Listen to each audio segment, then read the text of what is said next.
In the previous video we finished up to don't stare so Kezia. You look like a little brown owl. Up to this is done. Yes, sir. Next. One day when she was kept indoors with a cold, you understand, with a cold? Fever and cold we say. So one day when she was kept indoors with a cold, her grandmother told her that father's birthday was next week and suggested she should make him a pin cushion for a gift out of a beautiful piece of yellow silk. Laboriously, with a double cotton, the little girl stitched three sides. But what to fill it with? That was the question. The grandmother was out in the garden and she wandered into mother's bedroom to look for scraps. On the bed table, she discovered a great many sheets of fine paper, gathered them up, tore them into tiny pieces and stuffed her case. Then sewed up the fourth side. Now cushion, we understand what a cushion means. We normally place on sofa or like divan and all. Now, one day when she was kept indoors with a cold, her grandmother told her to do what? Told her that her father's birthday was next week and suggested that you should gift something to your father. You should gift something to your father. And so suggested, what was the suggestion? What was that something? Suggested that she should make him a pin cushion for a gift out of a beautiful piece of yellow silk. So she gave her a piece of yellow silk to make a cushion. Okay. Laboriously, with a double cotton. Cotton, we understand? So with a double cotton, she did what? Laboriously, you understand, working a lot with a lot of effort and all. She did what? The little girl stitched three sides. You understand? Three sides. Stitched three sides. But what to fill it with? What should be put inside it? Inserted into it? That was the question.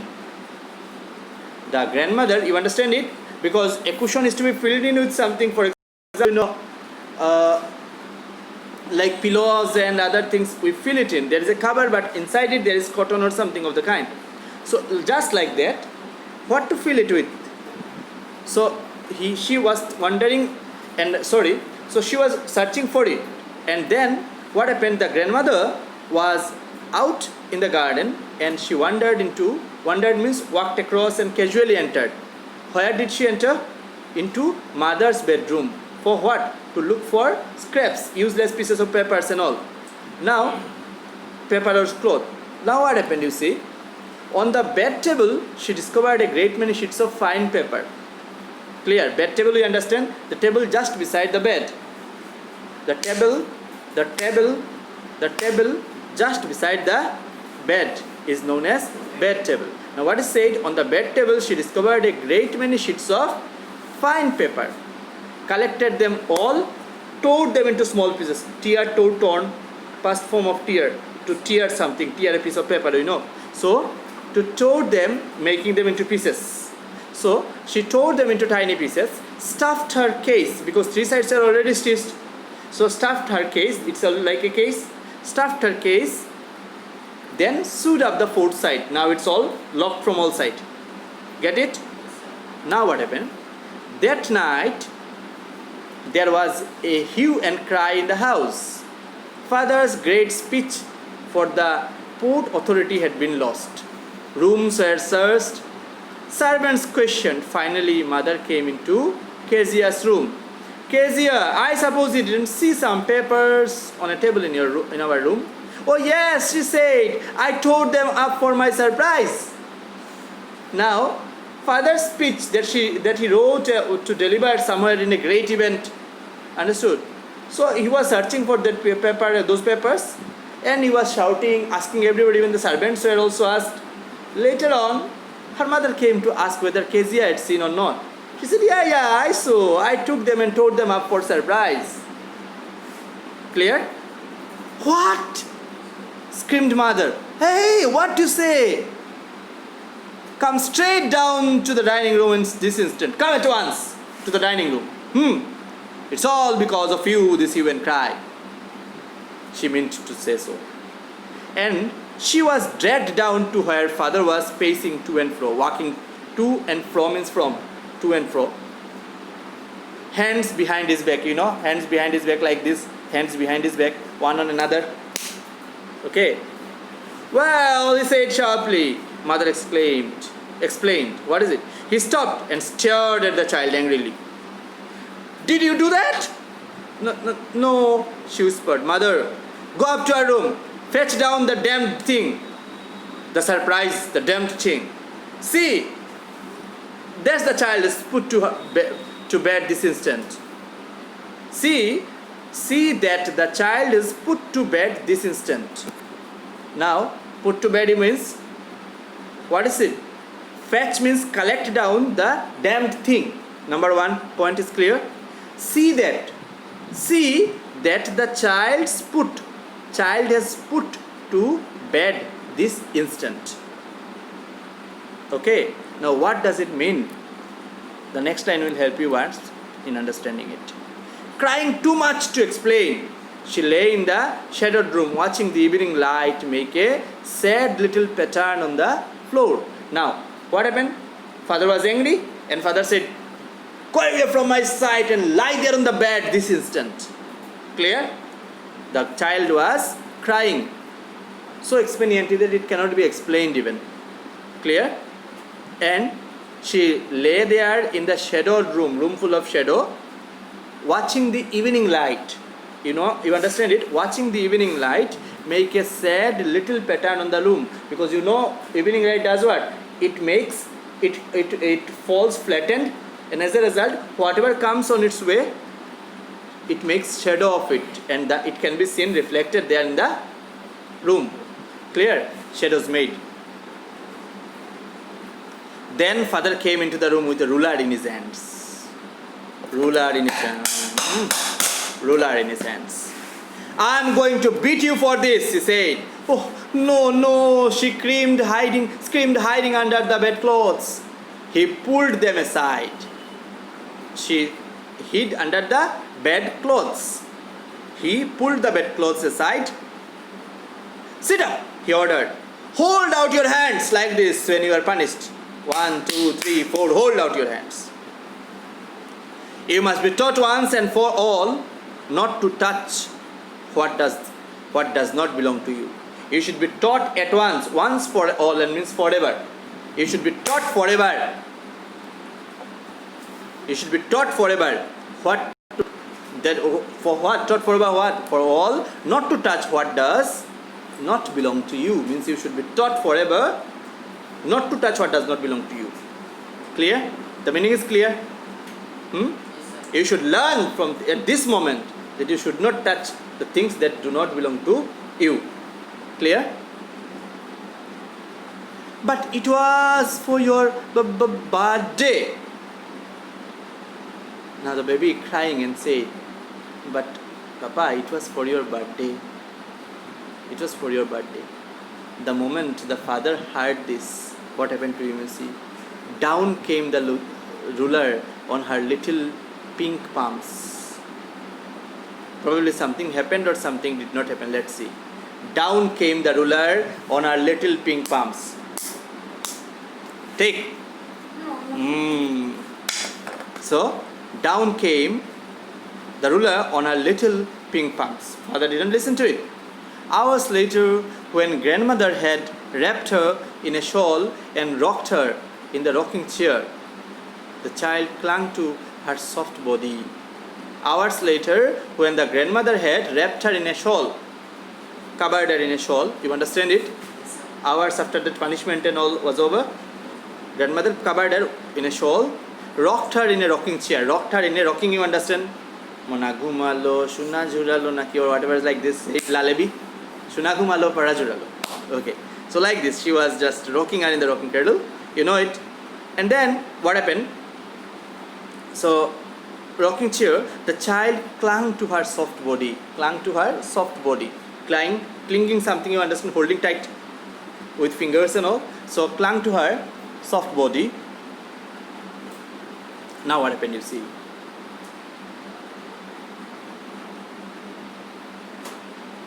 What did God make fathers for? She sobbed. Now she cried and said, what did God make fathers for? Why are gods made? Why are fathers made by God? She is a child and she's thinking and asking this question.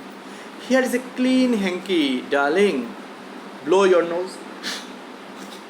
Blow your nose. Go to sleep. Go to sleep. Pat. You will forget all about it in the morning. I tried to explain to father, but he was too upset to listen tonight. She said, I tried to explain.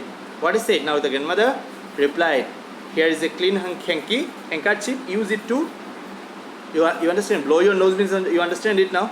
Okay. And so, next time, what else is said? Go to sleep. Dear one, go to sleep. You will forget everything by this next morning. I tried to explain everything to your father, but he was too angry, too upset to listen to anything. Okay, he was so angry that he didn't listen to anything. Now, next line. But the child had never forgot. Next time she saw him, she quickly put both hands behind her back and a red color flew into her cheeks. But the child did not forget. Next time she saw her father, she quickly took her hands behind so that the father does not beat her. Okay, she did it so that the father didn't beat her, and her face grew red out of fear. Clear to you? The McDonalds lived next door. They had 5 children.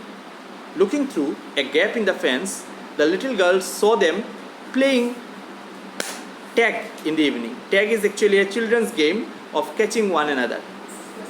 Chua-chui, you understand it? Okay. Playing tag in the evening. The father was with the baby, Mao. On his shoulders, 2 little girls hanging onto his coat pockets ran round and round the flower beds, shaking with laughter. Once he saw the boys turn the hose on him, and he tried to catch them, laughing at the time. Then it was she decided there were different sorts of fathers. So what happened, you see? Next day she looked at the McDonald's, means hey, McDonald's. McDonald's means the title is McDonald, the McDonald family. Clear? McDonald's family who lived the next door. McDonald is a title. Okay. They had 5 children. And looking through a gap in the fence, you understand fences? We have fences in our house. Yes, beda as you call it. So looking through a gap in the fence, the little girl saw them playing tag, chua-chui as you said, in the evening. The father was with the baby. What is the name of the baby? Mao. On his shoulders, 2 little girls hanging onto his coat pockets ran round and round the flower beds. Flower beds, you understand? Flower bed. We make flower beds in the backyard or foreyard sometimes. Okay. So flower beds. Shaking with laughter. Shaking with laughter. Sort of thing. Once she saw the boys turn the hose on him. Hose, you understand, hose pipe that is used to sprinkle water. So they turned the hose on the father also. The sprinkling water. And he tried to catch them laughing all the time. Then she decided there were different sorts of fathers, and then she decided that there were different kinds of fathers. Suddenly one day mother became ill, and she and grandmother went to hospital. Suddenly one day what happened? Mother became ill, and she and grandmother went to hospital. The little girl was left alone in the house with Elise, the cook. That was all right in the daytime. Daytime it's okay. But at night, for a kid, it's tough. And so, what happened, you see? But while Elise was putting her to bed, she grew suddenly afraid. She became afraid all of a sudden. What will I do if I have a nightmare? She asked. Nightmare, you understand? A bad dream. Okay. What will I do if I have a bad nightmare? She asked. I often have nightmares, and then Granny takes me into her bed. I can't stay in the dark. It all gets whispery. Okay. You just go to sleep, child, said Alice, pulling off her socks. Pulling off, you understand? Pulling off, opening. Pulling off her socks, taking out. Don't you scream and wake your pa. Don't you scream and wake your pa. Don't do this, don't shout. But the same old nightmare came. the butcher with a knife and a rope, who came nearer and nearer, smiling that dreadful, fearsome smile, while she could not move, could only stand still, crying out, "Grandma, Grandma!" She woke shivering to see father beside her bed, a candle in his hand. Now, she slept, going by the words of the cook. But that very night, she had a nightmare. That nightmare. What was that nightmare? What was that nightmare? A butcher with a knife and a rope, and who came nearer and nearer, and she was shouting, but she could not move. Clear? And then she woke up shouting, crying, "Grandma, Grandma." When she woke up, she found her father standing by her, beside her, with a candle in his hand. Clear? "What's the matter?" he said. "What's the matter?" he said. "Oh, a butcher, a knife. I want Granny." He blew out the candle, bent down and caught up the child in his arms. He blew out, you understand? To blow out means to put out. Like this. And then did what? He bent down on the bed, caught up, caught up the child in his arms, and then the next thing is what? Carrying her along the passage to the big bedroom. A newspaper was on the bed. He put away the paper, then carefully tucked up the child. So the child was in his hand like this. You know how a baby is carried. So just this way he did what? He took the child, that is his daughter Kezia, to their bedroom, moved away the paper and placed her carefully on the bed. Up to this is clear? Okay. He lay down beside her, half asleep, still with the butcher's smile all about her, it seemed. She crept close to him, snuggled her head under his arm, held tightly to his shirt. You understand? When you are afraid, you hold something, whatever you find, tightly, with the head down there on the chest, like this. She did. Then the dark did not matter. She lay still, because now she is in the safe lap. So the dark did not matter. "Here, rub your feet against my legs and get them warm," said father. So rub your feet, feet. So rub your feet, plural of foot is feet against my legs. You will get warm, the father said. Up to this is okay? Understood? Good. Should we wind it up?